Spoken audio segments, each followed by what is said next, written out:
자, 쉬는 시간에 질문이 있어서 오늘 일일 자료는 마치면서 한번 풀어보는 시간 가지도록 하겠습니다. 마치면서 체크하겠습니다. 자, 교칙 214페이지 29번 내려옵니다. 자, 214페이지 29번 문제. 자, 개공사인 부칙 6조와 개공사에게 적용되는 것으로서 비교한 것입니다. 옳은 것은, 자, 이런 문제 중요하죠. 지금 무슨 이야기를 하냐면 공인중개사인 개공사하고 부칙 6조를 비교해보자. 그래서 비교하는 문제입니다. 아주 중요한 의미 있는 문제니까 체크해 보시는데, 자, 옳은 것을 찾으시오. 1번 업무지역과 중개대상 물건의 범위는 동일하다. 틀린 거 아시겠습니까? 자, 개공사 공인중개사는 업무지역이 어디죠?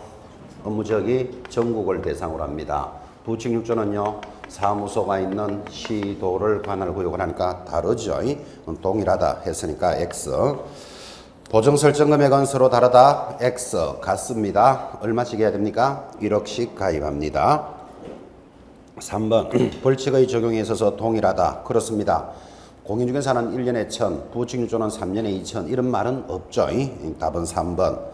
사무소 명칭의 표시 내용은 서로 동일하다. X. 공인중개사는 공인중개사 사무소라는 명칭을 쓸 수 있지만 부칙 6조는 부동산 중개라는 명칭만 써야 되겠습니다. 틀렸고 5번 고용할 수 있는 보조원의 수는 서로 다르다. X. 고용인에 대해서는 둘 수 있다. 그러니까 내용도 같죠. 옳은 것은 3번 착하시고 뭐가 다른지를 정리하셨습니다. 자, 또 30번은 이런 사항입니다. 다음 달 10일까지 협회에 통보해야 되는 사항이 아닌 것은, 자, 1번 등록증 교부, 등록 취소 전부 다 해당되는데 해당되지 않는 것. 답이 5번 등록증 분사무소 신고 필증을 재교부받았을 때 통보하라. 그런 내용은 없습니다. 1, 2, 3, 4 잘 보시고 다음 달 10일까지 통보하는 사항입니다. 31번 들어왔습니다. 신고 의무에 관한 내용입니다. 등록관청에 신고를 생략할 수 있는 것. 이건 답이 하나 딱 정해져가 있습니다. 자, 전부 다 신고사항입니다. 1번에 분사무소 설치 신고 또는 사무소를 2번 관할구역 내로 이전할 때는 사후 신고제가 적용되죠. 이사부터 하고 신고합니다. 3번 3월을 초과 여휴업할 때는 반드시 신고해야 될 의무가 부여되어 있습니다. 4번 폐업할 때도 미리 신고하라. 들으셨죠? 다 신고사항이고 5번 마찬가지 공제에 가입해서 보증을 가입했다면 신고사항인데 다 신고사항인데 생략할 수 있는 것 딱 5번 하나입니다. 보증 설정사항은 왜 신고를 생략할 수 있다? 보증기관이 통보를 하면 신고를 생략할 수 있습니다. 이런 이야기죠. A라는 여러분 개공사가 중개 업무를 하고 있습니다. 그런데 매 1년 단위로 보증보험이나 공제에 가입하는데 대체적으로 공제에 가입하는 게 많다 그랬죠. 근데 공제사업자가 누굽니까? 협회잖아요. 그래서 여러분들이 협회에 가서 가입을 하면 1년이 끝나면 새로 가입하고 또 1년 끝나면 가입하고 1년 끝나면 가입하는데 갈 때마다 신고한다는 게 귀찮거든. 그러니까 협회가 통보를 해주면 신고를 생략할 수 있다. 개공사를 아주 편리하게 해주는 내용이죠. 그죠? 그런데 조심해야 될 거, 보증기관이 통보를 하면 가입을 생략할 수 있다. 그러면 틀립니다. 가입은 자기가 해놓고 신고를 생략할 수 있는 것 딱 하나밖에 없어요. 보증 설정사항. 답은 5번. 31번, 32번 신고 의무로 규정되어 있지 않는 것. 자, 이것도 또 중요한 문제죠. 답이 3번인데 등록한 인상을 변경한 경우. 자, 여러분 자세히 보시면 뭔가 답이 보입니다. 무슨 말인가 하니까 어떤 사항은 신고사항이고 어떤 사항은 등록사항이고 허가사항이고 인가사항이고 승인을 받아야 되고 얼마나 복잡합니까 여러분들. 그죠? 그런데 공부하는 방법이 딱 정해져 있어요. 등록하는 것만 딱 기억하시면 나머지들은 전부 신고나 허가 다른 거거든. 그죠? 그 등록하는 거 두 가지는 무조건 기억해 놓으셔야 돼요. 그래서 수업할 때도 제목부터 잘 보셔야 됩니다. 이렇게 강조를 많이 했고 등록하는 거 두 가지 뭘까요? 아, 그렇지. 지금 하고 있는 거 인장은 등록합니다. 이거 제목부터 잡으라 그랬잖아. 그죠? 인장을 신고한다. 그런 소리 하면 안 된다니까요. 인장 등록. 두 번째 등록할 거. 아, 들어봤습니까? 사무소 개설 등록. 자, 여러분 잘 알다시피 신허 등 들으셨죠? 사무소는 신고하거나 허가받는 게 아니고 등록제로 갑니다. 신호 등으로 등록했다. 참 이야기도 많이 했죠. 그래서 등록하는 거 두 가면 딱 잡으면 어쨌든 신고, 허가, 인가 복잡한 게 싹 정리가 된다니까. 그죠? 자, 그러니까 32번 문제 신고로 규정되어 있지 않는 것. 답이 몇 번? 3번. 등록한 인장을 변경한 경우. 그러니까 3번도 유심히 보시면 그죠? 문제 안에서 답을 정해주잖아요.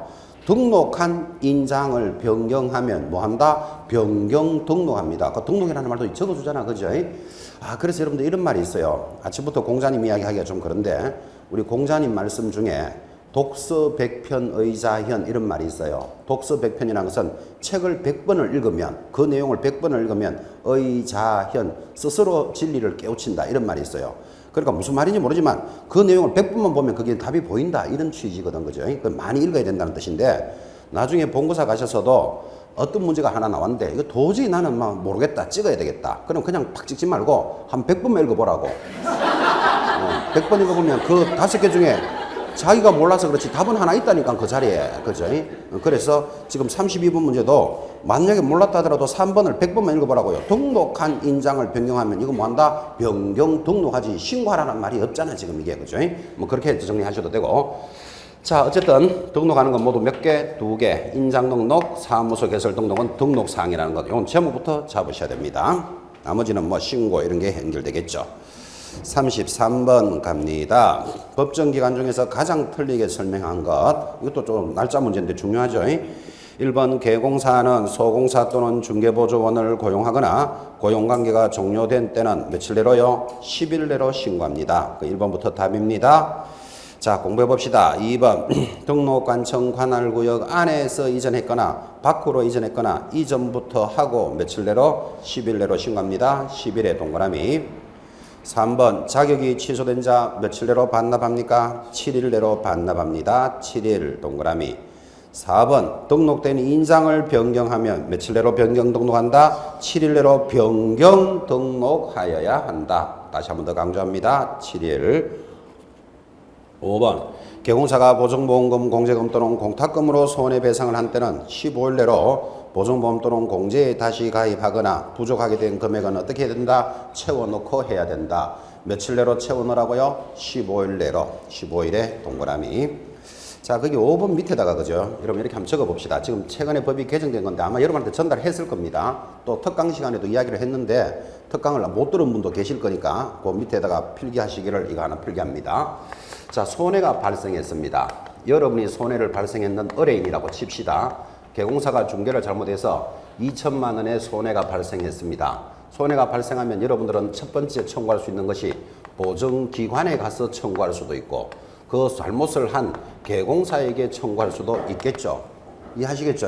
자, 지금 이거는 뭐 법률적으로 적는 게 아니고 상식적으로 이해해 보라고요.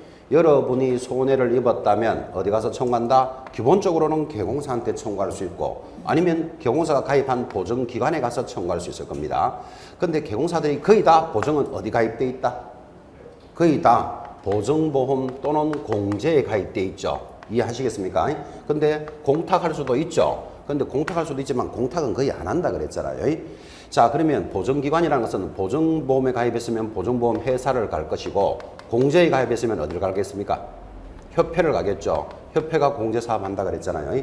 만약에 공탁은 거의 안 하지만 공탁했다면 어디 가야 될까요? 법원에 공탁을 합니다. 자, 그러면 이제 이런 느낌 가지죠.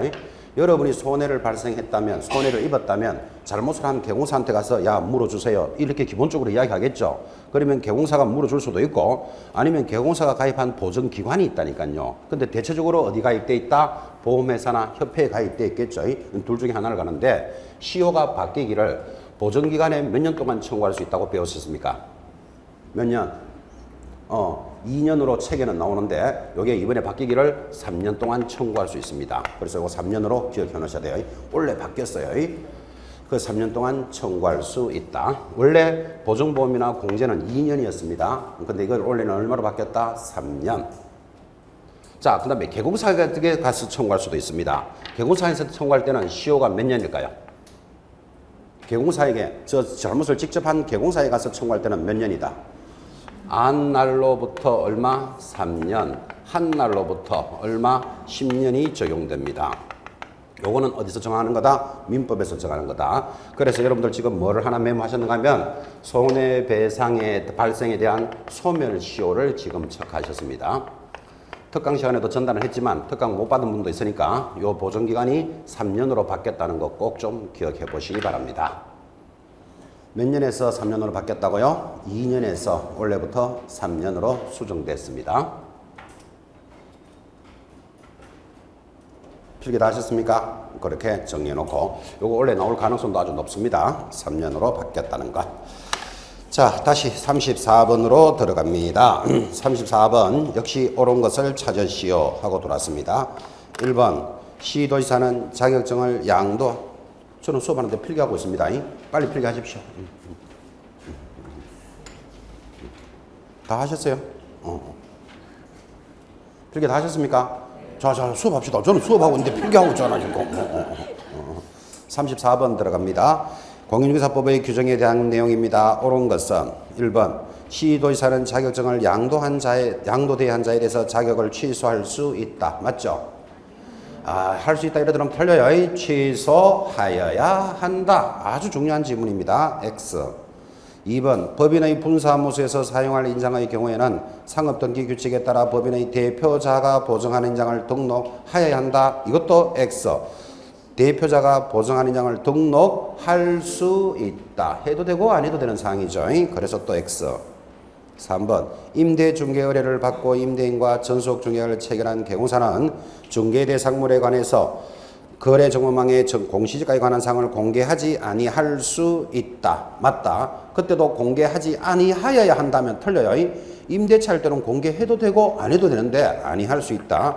자, 그래서 정보를 공개할 때 여러분 이것도 특강 시간에도 많이 강조했던 거 중도, 수도, 소공의 예공을 정보를 공개하는데 소유권 등의 권리관계는 공개해야 되죠. 근데 인적사항은 절대로 공개하여서는 아니 된다. 인적사항은 하면 절대 안 돼. 그래서 X를 2개 붙였어요. 근데 공시지가는 임대차일 때는 하지 않을 수 있다. 세모로 기억하라 그랬어요. 그럼 임대차 할 때도 공시지가는 공개해도 관계는 없어. 하지 아니할 수 있다니까. 되겠습니까? 근데 인적사항은 절대로 공개하면 안 돼. X도 2개를 딱 붙여놓고 여기는 세모를 딱 붙였다는 의미를 자꾸 눈으로 가식적으로 보셔야 돼요. 그래서 정리했습니다. 3번이 오고 4번 국토장관은 거래정보사업자가 허위 그 밖에 부정한 방법으로 지정을 받으면 지정을 뭐 할 수 있다? 취소할 수 있다. 이것도 시험 몇 번에 강조했죠? 취소해야 한다면 틀리고 취소할 수 있는 사유 옆에다가 적으셔야 돼요. 나올 때마다 제목이 뭐다? 허운정해 이를 적어 놓습니다. 할 수 있는 사유. 5번 등록 관청만이 필요하다고 인정하면 개공사 등에게 부동산 거래 사고 예방을 위한 교육을 실시할 수 있다. 또 X. 등록 관청만이 아니고 부동산 거래 사고 예방 교육은 누가 합니까? 세 사람. 국토장관, 시도지사, 등록관청. 그죠? 그래서 5번도 틀린 겁니다. 35번 돌았습니다. 각종 서식의 교부와 보존 의무인데 업무 정지에 해당하지 않는 것. 우리 중개사법 총괄하는 시간이죠. 자, 거래계약서 미교부 몇 년, 자, 일단 옆에 보관하는 건 몇 년 보관? 5년 보관. 위반하면 업무 정지. 확인 설명서 교부하고 보관 몇 년 해야 되죠? 3년. 안 하면 업무 정지. 거래계약서 및 중개대상물 확인 설명서 둘 다 똑같이 나왔네요. 5년 하고 안 하면 업무 정지. 보증 관련 정서 사복 미교부 요거 얼마짜리? 100만 원짜리 과태료. 답은 4번. 그리고는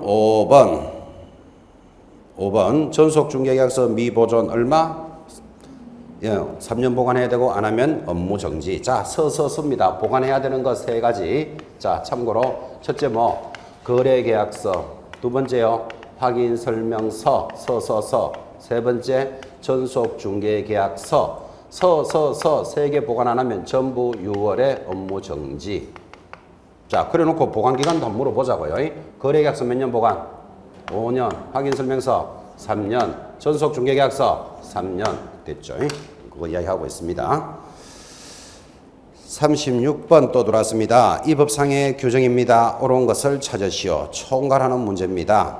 40초 동안 옳은 거 찾습니다. 틀린 건 왜 틀린지를 체크해주고 갑니다. 시작.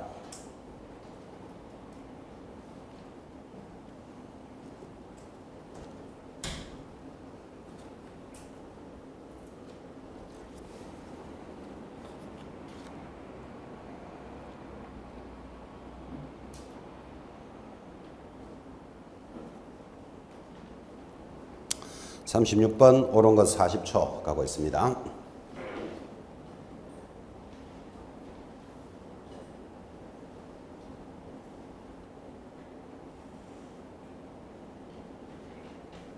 자, 36번 갑시다. 옳은 것은 몇 번? 4번. 개공사가 이 법, 공인중개사법을 위반하여 형벌이 뭐라 그랬죠? 징역이나 벌금을 받으면 반드시 등록이 취소된다. 자, 물론 그때 벌금은 300만 원 이상이어야 되죠. 근데 어쨌든 지금 36번 지문에서 답은 4번밖에 없어요. 자, 틀린 거 수정합시다. 1번. 결격 사유에 해당되면 반드시 취소된다. X죠. 법인의 임원이 결격 사유면 어떻게 하면 된다 그랬죠? 2개월 내로 개임하면, 그죠? 해소하면 벗어날 수 있습니다. 1번 X. 개공사가 행정처분 사유에 해당된 경우, 자, 행정처분하면 뭐가 보인다? 정지나 취소. 그러니까 삼겹살 하면 뭐가 보이고 소주가 보이듯이, 그죠? 자, 개공사가 행정처분, 정지나 취소에 해당되면 반드시 청문이 실시된다. 틀린 거 아시겠습니까? 청문은 언제만 합니까? 취소할 때만 청문합니다. 취소할 때만. 3번, 개공사가 등록 취소 요건에 해당된 때는 반드시 그 등록이 취소된다. 이것도 X다, 그죠? 자, 여러분 알다시피 등록 취소에는 절대적 취소도 있지만 상대적 취소 사유도 있습니다. 취소할 수 있다도 있는데 반드시 취소할 일은 없죠. 그래서 3번도 틀리고. 4번, 개공사가 이 법을 위반하여 형벌을 받으면, 형벌이 뭐라 그랬죠? 징역이나 벌금을 받으면 결격 사유입니다. 등록이 취소됩니다. 물론 좀 전에도 이야기했다시피 벌금을 받으면 300만 원 이상이면 결격 사유에 해당되죠. 그 300만 원은 빠졌다 하더라도 이 지문이 틀린 지문은 아니잖아, 지금, 그죠? 객관식 문제의 특징, 그 문제에서 가장 맞는 것, 가장 틀리는 것을 찾는 겁니다. 일단 4번은 옳고, 5번, 공인중개사인 개공사가 형벌, 징역이나 벌금을 받으면 반드시 자격이 취소된다. X, 형벌하면 징역과 벌금인데 벌금은 취소될 일이 있다, 없다? 없다. 그죠? 자, 그래서 옳은 것은 4번. 아주 중요한 지문이 넘어갔습니다. 이 36번은 여러분들이 답이 4번이다. 이거 지금 배우는 시간 아닙니다. 왜 이게 답이 되고 안 되고를 꼭 익혀야 될 문제였습니다. 자, 37번은 또 아주 가볍지만 총괄하는 문제. 이 법상의 설명으로서 옳은 것을 30초 동안 찾습니다. 시작. 그리고 틀린 건 어디가 틀렸다를 체크해 주시기 바랍니다.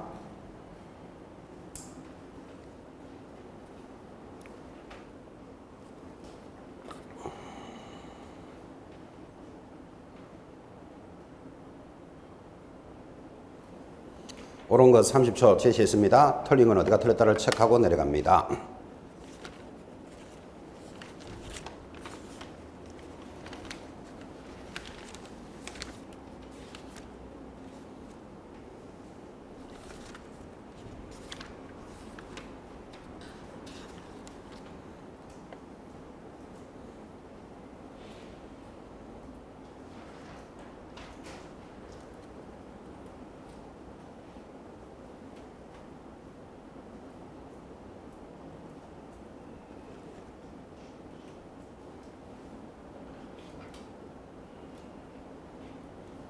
자, 옳은 것은 답은 3번 들어갑니다. 거래정보사업자로 지정받은 자, 지정받은 날로부터 얼마 내로? 3개월 내로 운영규정을 정해서 반드시 누구의 승인이다? 국토장관의 승인사항입니다. 옳은 것 3번.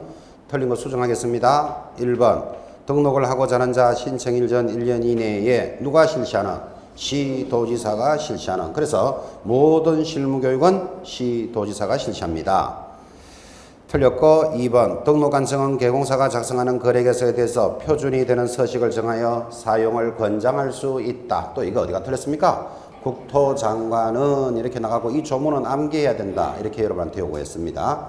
2번도 틀렸고 4번 협회가 공제사업을 하고자 하는 경우에는 공제규정을 정하여 이건 누구의 승인이죠? 우리 과목에서는 무조건 국토장관의 승인입니다. 여러분 지적법에서는 시도지사 승인사항이 5개가 있어요. 그래서 지적법에서는 시도지사 승인사항이 5가지가 있으니까 시도지사 승인사항은 문제 내기가 좋아요. 그래서 시도지사 승인사항에 있는 지적법의 5가지는 오늘 꼭 하나 찾아놓고 가보시기 바랍니다. 5가지니까 객관식 문제 내기 좋잖아요. 중개사법은 국토장관하고 시도지사하고 절대 놀지 않습니다. 중개사법은 무조건 국토장관의 승인 이거 하나밖에 없습니다. 그래서 승인하고 딱 들으면 국토장관이에요. 자, 이런 걸 보면서 지적법에서는 시도지사 승인이고 중개사법은 국토장관이니까 시도지사가 높다, 국토장관이 높다. 국토장 높으니까 지적법세임이 높다, 중개법세임이 높다. 참고로 하시기 바랍니다. 참고로. 어느 분이 높다. 또 지적법세임한테 가서 중개법세임이 더 높죠. 그런 말 하면 안 돼요. 근데 사실은 그죠. 우리나라 법 체계는 장관이 시도지사보다 높은 사람 맞아요. 근데 실질적으로는 시도지사가 더 높아요. 왜 그럴까요? 시도지사는 주민들한테 뽑잖아요, 직접. 요거는 선출직이고, 국토장관은 대통령이 임명하잖아, 그죠? 임명직이고. 그래서 실질적으로 헌법으로는 장관이 높지만, 실질적으로는 시도지사가 훨씬 높아요. 주민들로부터 뽑은 선출직이기 때문에 시도지사가 훨씬 높습니다. 참고로, 여러분 서울시장 할래, 국무총리 할래, 어느 게 더 높겠습니까? 일단 법률적으로는 총리가 대통령 밑에잖아요. 서울시장이 훨씬 막강합니다. 서울시민으로부터 선택받은 사람이기 때문에. 서울시장은 우리나라 전국토의 반, 예산의 반, 인구의 반, 군사력의 반, 사회, 문화, 경제의 반을 서울시장이 다 잡고 있습니다. 그래서 사실은 서울시장은 준 대통령입니다. 준 대통령. 그러니까 서울시장 하다가 대통령 되는 거 보셨죠? 그죠? 그 부통령급입니다. 부통령급. 근데 헌법상으로는 대통령 밑에 총리가 더 높도록 되어 있지만 총리하고 서울시장 총리 쳐다도 안 봅니다. 이 사람은 서울시민한테 선출받은 사람이기 때문에, 그죠? 그래서 실질적으로는 시도지사가 훨씬 높아요. 그러니까 실질적으로는 누가 높다? 지적법세임이 훨씬 높다고. 참고로 이야기하죠. 자, 그게 중요한 게 아니고, 지적법에서는 시도지사 승인사항 5가지 오늘 숙제로 찾아놔요. 하나만 가르쳐 드릴게요. 지번 변경은 시도지사 승인사항이에요. 자, 나머지 4개 딱 잡고 계셔야 돼요. 그런데 중개사법은 무조건 국토장관 승인이다. 다른 내용이 없어요. 시도지사 승인이라는 게.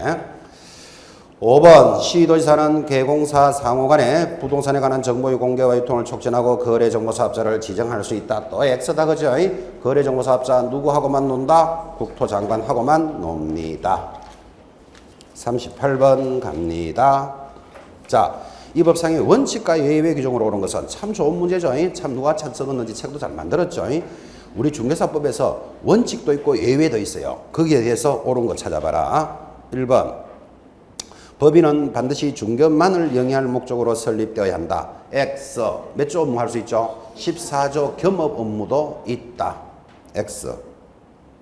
법인의 임원 중 결격 사유에 해당하는 자가 있으면 법인은 반드시 등록이 취소된다. X. 2개월 내로 뭐하면 해소하면 벗어날 수 있다. 3번 법인의 주된 사무소는 반드시 상업등기규칙에 신고한 법인의 인장을 등록하여야 한다. 맞습니까? 5. 이것에 대해서 예외 있다 없다? 없어요. 이것에 대해서는 예외 없어.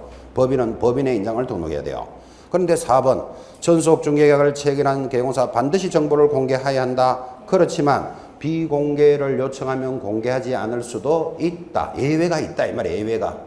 되겠습니까? 5번 재등록 개공사에 대해서 폐업 신고 전의 등록 취소와 업무 정지에 해당하는 행위에 대해서 반드시 행정처분을 한다. X.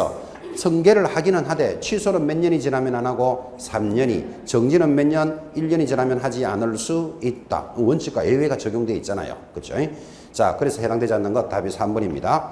그래서 원칙과 예외 규정으로 옳은 것, 이런 것도 한번 체크해 보셨고 39번 돌았습니다. 역시 옳은 것을 찾으시오. 이것도 또 중요한 지문입니다. 우리 중개사법 총괄하죠.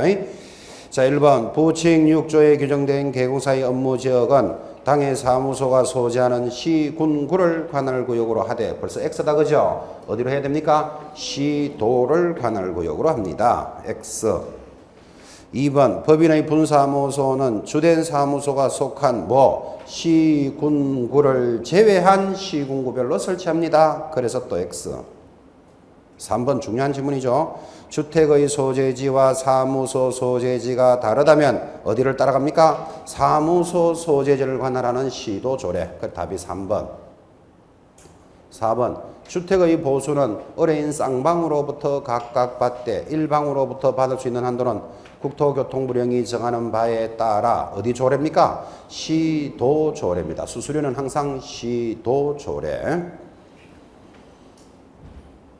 5번 등록증 및 자격증의 재교부 신청의 경우에는 해당 시군구 조례가 정하는 바에 따라 수수료를 납부하여야 한다. 자, 여기서 어디가 틀렸습니까?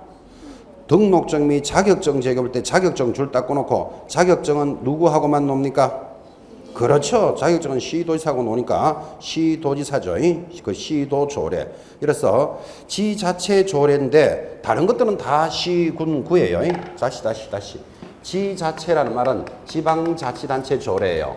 지자체가 뭘까요? 하면 두 개가 있어요.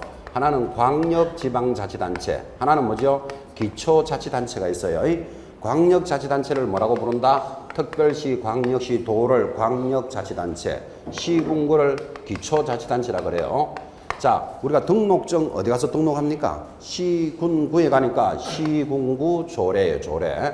그런데 자격증만은 누구하고 교부한다? 시도지사니까 자격증 재교부는 시도 조례로 받습니다. 지방자치단체가 두 개가 있다는 것도 한번 계산을 해보는 시간. 40번 들어갑니다. 역시 공인중개사법의 내용에 대해서 옳은 것은 전부 다 총괄하는 좋은 문제들입니다. 자, 옳은 것은 1번 모든 개공사는 중개사무소를 한 개만 둘 수 있다. X. 법인은 뭐? 분사무소를 설치할 수 있다. 2번 모든 개공사의 업무 지역은 동일하다. X. 부칙유조는 다르죠. 3번 모든 개공사는 대법원 규칙이 정하는 요건을 갖추어 등록하면 경매 대상 부동산의 매수 신청을 할 수 있다. X. 부칙유조는 경매 업무 할 수 없다. 4번 모든 개공사는 손해배상 책임의 보장을 위해서 보증보험 또는 공제에 가입하거나 공탁을 하여야 한다. 이거는 무조건 해야 되죠. 그죠? 답은 4번 옳은 것. 5번 모든 개공사는 사무소 명칭의 표시에 사용하는 문자는 동일하다. X. 부칙유조하고 공인중개사는 다릅니다. 그래서 옳은 것은 답의 4번 그렇게 관리합니다. 자, 그래서 이제 아니다, 두 문제 남았네요. 다시 41번. 자, 이 법 전체에 관련된 위반 행위입니다. 제재 등을 연결한 것인데 가장 타당한 것은, 자, 41번 여러분 타당하는 거 하나 찾죠? 타당하는 거 하나 찾으시면서 틀린 것은 표시하고 내려가시기 바랍니다. 답도 안 가르쳐 드립니다. 해답 보지 말고 시작.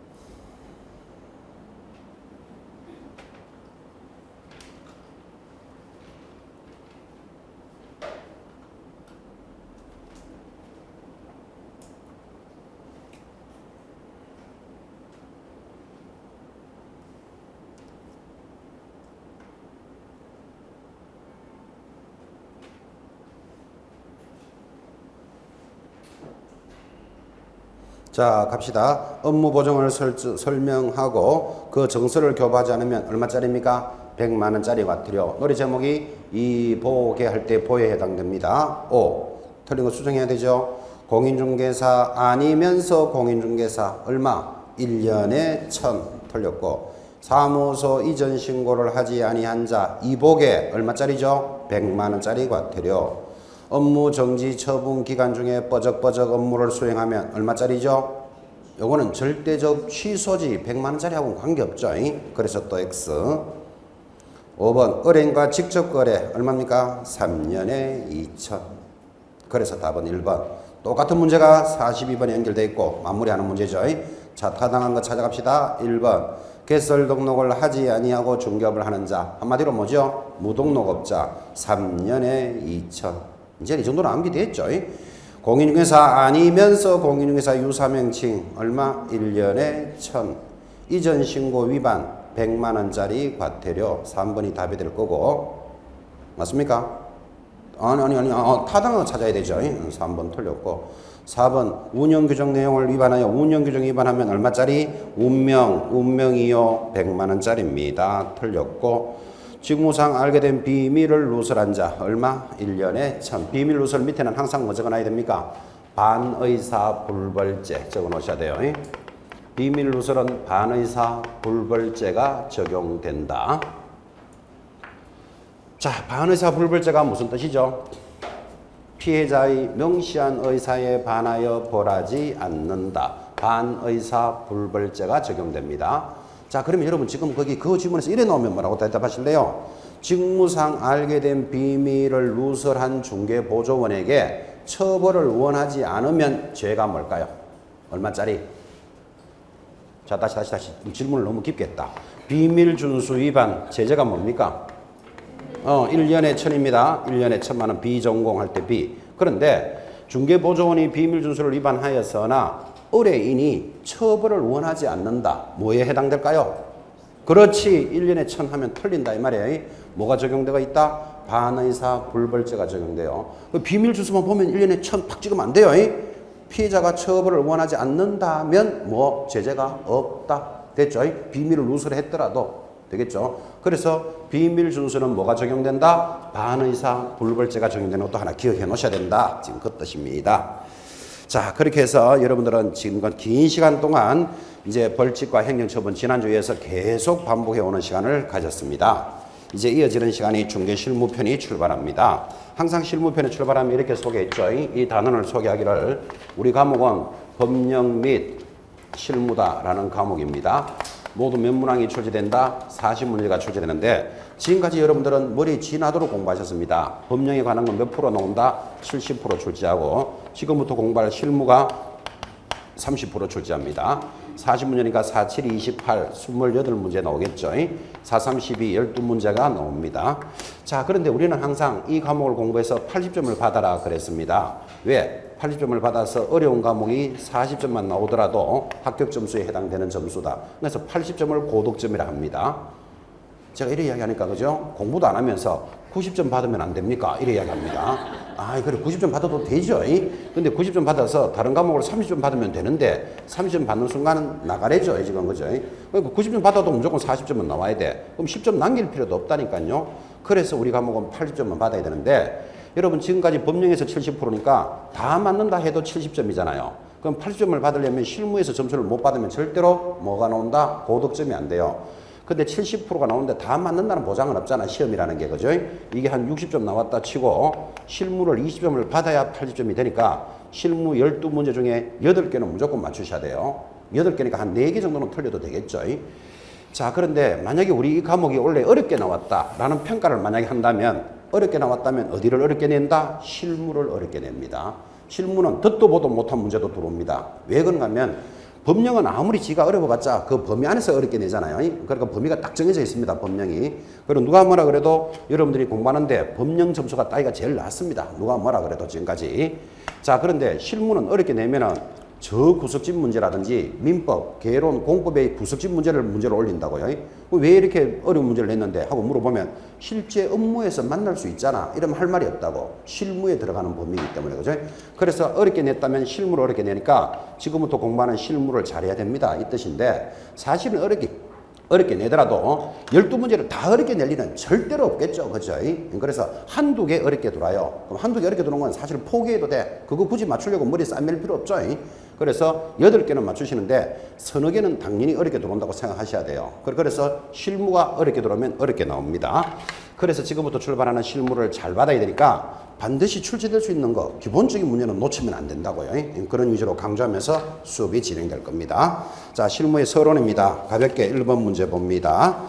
자, 예전에 출제됐던 문제입니다. 중개계약에 관한 설명으로서 틀리는 것. 이렇게 탁 들어오면 중개계약을 알아야 된다고요. 중개계약은 그림으로 많이 그렸잖아요. 물건을 파는 자가 사는 사람을 사이에 계공사가 중개를 하는데 중개계약이라는 것은 하나 사주세요, 팔아주세요를 뭐라고 부른다? 중개계약이다.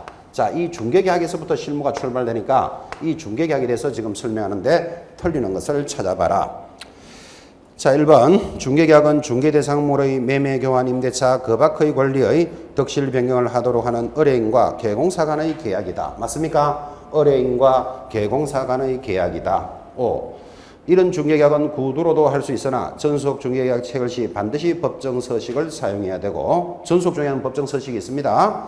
3번 계공사와 의뢰인의 숫자에 따라서 공동중개와 단독중개로 구분할 수 있다. 보세요. 이 계공사 혼자서 거래하고 있죠. 그럼 이거를 단독중개. 근데 여러 명의 계공사가 협력해서 할 수도 있겠죠. 그걸 뭐라 그런다? 공동중개.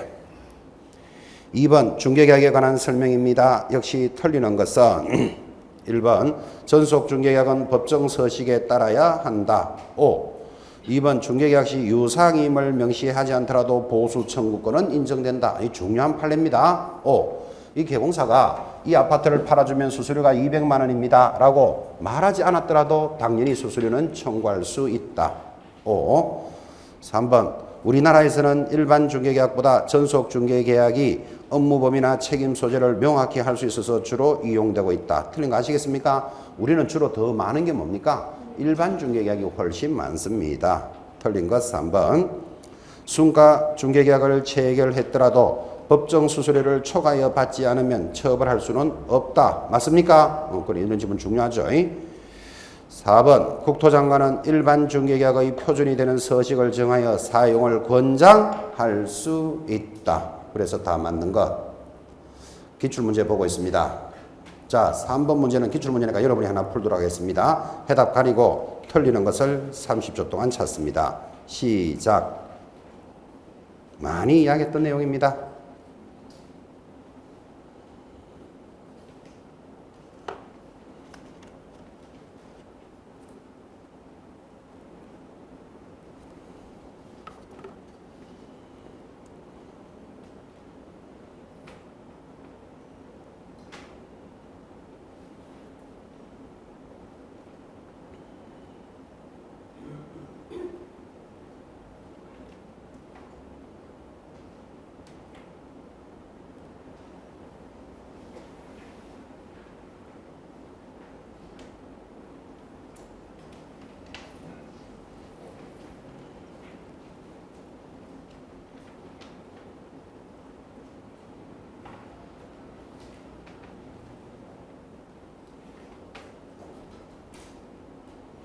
자, 3번 틀리는 거 참 이야기 많이 했죠. 답은 3번이고 반드시 인적 사항은 공개하여서는 아니 된다. 3번 딱 잡아주시고. 자, 나머지 맞습니까? 4번.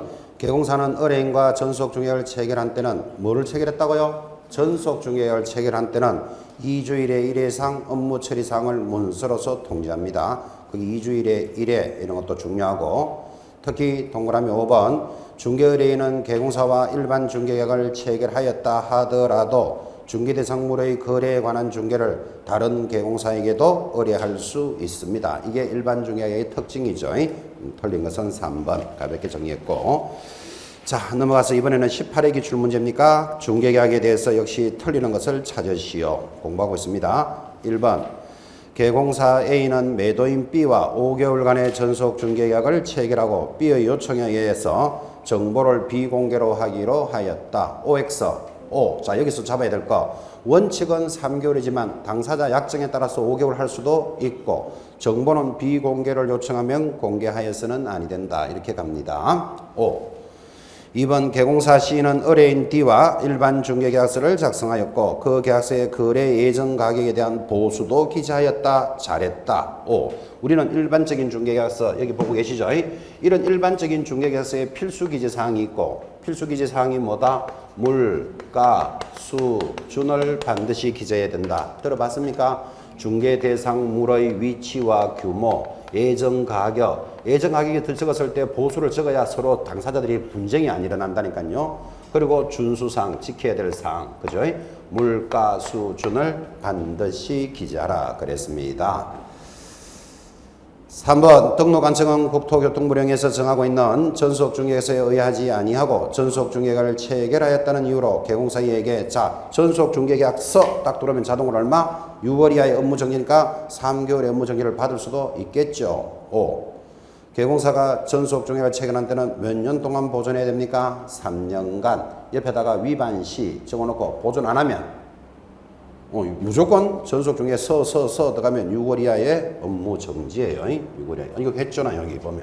전속중개에서 3년 보관해야 되고 위반하면 6월에 업무 정지. 자, 다 맞는데 틀리는 것 5번. 개공사가 임대차를 위한 전속중개를 체결할 때는 거래 예정 금액과 공시지가는 필수 정보 공개에 해당한다. 요거 뭐 때문에 틀렸다? 공시지가 필수 기재는 아니죠. 그죠? 그 정도로 정리하며 봅시다. 기출된 문제로서 가볍게 서론을 보셨습니다. 자, 넘어가면 이제 예상 문제 1번 돌아왔습니다.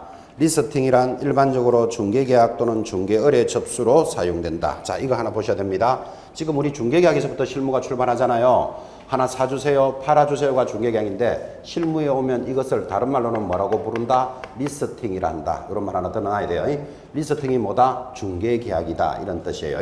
리스터, 이게 자료, 목록 이런 뜻이잖아. 그죠? 여기에다가 ing를 붙여서 팔아달라는 자료, 사달라는 자료를 중개계약이라 그럽니다. 자, 그래서 1번, 이 중개계약이란 일반적으로 중개계약 또는 중개의뢰 접수로 사용된다. 5. 이게 설명에서 설명했죠. 이런 리스팅 중개계약의 획득은 중개 업무의 시작이고 보수 청구권이 발생됩니다. 맞죠? 3번. 개공사는 개업 축하연 사교활동, 광고, 공지, 공가를 조사하면서 리스팅을 할 수도 있고. 4. 리스팅 농장이란 리스팅 농장의 줄 하나 끊었습니다. 개공사가 중개의뢰를 지속적으로 확보하여 중개업을 경영하기 위해서 집중적으로 중개활동을 벌이는 일정 범위의 지역을 뭐라고 부른다? 리스팅 농장, 중개계약의 농장 그렇게 부릅니다. 자, 이 리스팅 농장을 설명하고 싶어서 이렇게 이야기할까요? 지금 현장에 있는 A 개공사들은 하나 사주세요, 팔아주세요가 와야 이제 실무가 시작하잖아요. 이런 리스팅을 어떻게 확보할까요? 지금 밖에 나가보면 개공사들이 어떻게 할까요? 대체적으로 광고합니다. 광고. 그죠? 뭐 신문 광고도 내고, 뭐 벽에도 광고 붙이고, 중개사무소 유리창에도 붙여놓는 거 보셨죠? 아파트 30 몇 평은 얼마짜리가 있어. 생각 있는 사람 들어오라 이 말이에요. 주로 그렇게 광고합니다. 광고하는 개공사는 그래도 일을 하는 사람입니다. 보편적인 개공사들은 어떻게 하는 줄 아십니까? 아침에 출근 딱 해가지고 커피부터 한 잔 딱 만듭니다. 커피부터 만들어 놓고 텔레비 텁니다. OCN, RCN, 지나가는 거 CGV 계속 틀어놓고 있다가 아파트 하나 팔아주세요 하고 오면 아 그래 하나 팔아드릴게요. 하나 사주세요 하면 그래 하나 사줄게요. 이제 드디어 이제 일이 시작됩니다. 근데 만약에 한 사람도 안 왔다 그러면 저녁에 문 닫고 가면서 때리치우든지 무수를 내야 되지 이러고 간다 그랬잖아. 그죠? 지금 제가 하고 있는 이야기가 무슨 뜻입니까? 앉았어. 영업에 앉았어. 전부 다. 그죠? 사람들이 오면 일이 시작되고 안 오면 그날 꽝이라. 그죠? 그렇게 하지 말고 이 중개계약을 농장을 만들어 봐라. 지금 이런 뜻이에요. 자, 그럼 농장이라는 게 여러분 농부들이 농장을 가지고 있으면 봄에는 뭡니까? 밭을 갈아야 되겠죠. 씨를 뿌리고 여름에는 물도 주고 거름도 주고 가꿔야 되겠죠. 가을이 되면 수확을 하잖아. 그죠? 그리고 겨울이 되면 다시 또 농사질 준비를 하죠. 그래서 여기서 꾸준히 수입이 올라오죠. 이 농장에서. 그죠?